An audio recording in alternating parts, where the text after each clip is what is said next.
তাদের উদ্দেশ্যে বলবো, এই তোমরা কেমন আছো? লেখাপড়া করছো তো? লেখাপড়া করতেই হবে, নকল প্রশ্নপত্র জালিয়াতি কোনো কিছুই আর চলবে না। এহসানুল হক মিলন, মাননীয় মন্ত্রী, আপনার সময় 8 মিনিট। বিসমিল্লাহির রহমানির রহিম।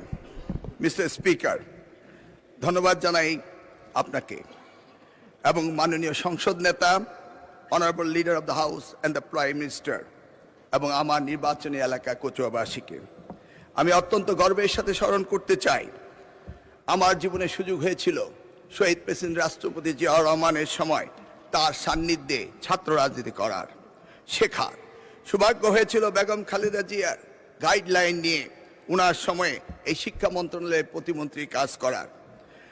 আমি আজ কৃতজ্ঞ ও সৌভাগ্যবান শহীদ রাষ্ট্রপতি জিয়াউর রহমান ও দেশনেত্রী বেগম খালেদা জিয়ার রক্তের উত্তরসূরি তারেক রহমানের নেতৃত্বে বাংলাদেশে এই ঐতিহাসিক পথ চলার অংশ হতে পেরে।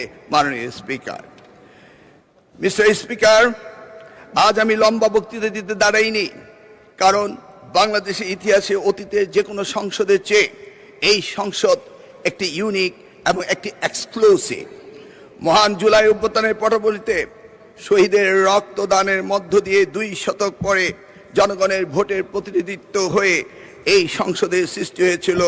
It is a very highly priced parliament in the country.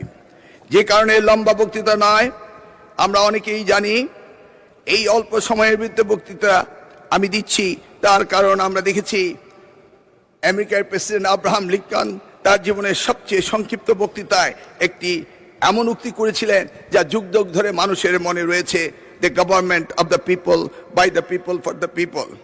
মাননীয় স্পিকার, এই মহান সংসদে আমি দাঁড়িয়ে আজকে আমার শিক্ষা ব্যবস্থার উপরে 2টি কথা বলতে চাই। আমি দেখেছি শহীদ রাষ্ট্রপতি জিয়াউর রহমান মাত্র 16 দিনের জন্য তিনি শিক্ষামন্ত্রীর দায়িত্ব নিয়েছিলেন এবং তিনি এই শিক্ষার ব্যাপক পরিবর্তন এনেছিলেন। তারই পরে 1991 সালে দেশমাতা বেগম খালেদা যখন প্রধানমন্ত্রী হয়েছিলেন, সেই সময়ে তিনি ব্যাপক পরিবর্তন করেছিলেন, নারী শিক্ষার বিপ্লব এনেছিলেন, শিক্ষকদের জন্য অবসর ভাতা এবং কল্যাণ ট্রাস্ট হতে শুরু করে সকল সুযোগের ব্যবস্থা করে দিয়েছিলেন। মাননীয় স্পিকার, আজকের এই প্রেক্ষাপটে আজকে আমাদের প্রধানমন্ত্রী তিনি নতুন ঘোষণা দিয়েছেন, 1 teacher 1 tab, free wifi, multimedia classroom হতে শুরু করে বিনামূল্যে স্কুলের ড্রেস এবং স্নাতক পর্যন্ত মেয়েদের উপবৃত্তির ব্যবস্থা, শিক্ষা খাতে মৌলিক বৈষম্য নিরসন এবং প্রাথমিক শিক্ষায় mid day meal, learning youth happiness হতে শুরু করে অসংখ্য, আমার এই স্বল্প সময়ে তা অসম্ভব নয় বলে আমি আর বাড়াচ্ছি না। মাননীয় স্পিকার, তিনি মাধ্যমিক স্তরেও এই ধরনের অনেক সুযোগ সৃষ্টি করেছেন, এমনকি তিনি টার্সিয়ারি লেভেলের এডুকেশনও অনেক সুযোগ সৃষ্টি করেছেন, যেটা করেছিল 1992 সালে প্রাইভেট ইউনিভার্সিটি অ্যাক্ট করে বেগম খালেদা জিয়া এবং ন্যাশনাল ইউনিভার্সিটি অ্যাক্ট করে এই দেশে বেসরকারি খাতে শিক্ষার ব্যাপক পরিবর্তন এনেছিলেন মাননীয় প্রধানমন্ত্রী। মাননীয় স্পিকার, আমরা জানি 2008 সালে মার্কিন প্রেসিডেন্ট বারাক ওবামা তিনি বলেছিলেন, yes we can do justice and equality, we can have the opportunity and prosperity, we can have heal the nation, yes, we can repair the world.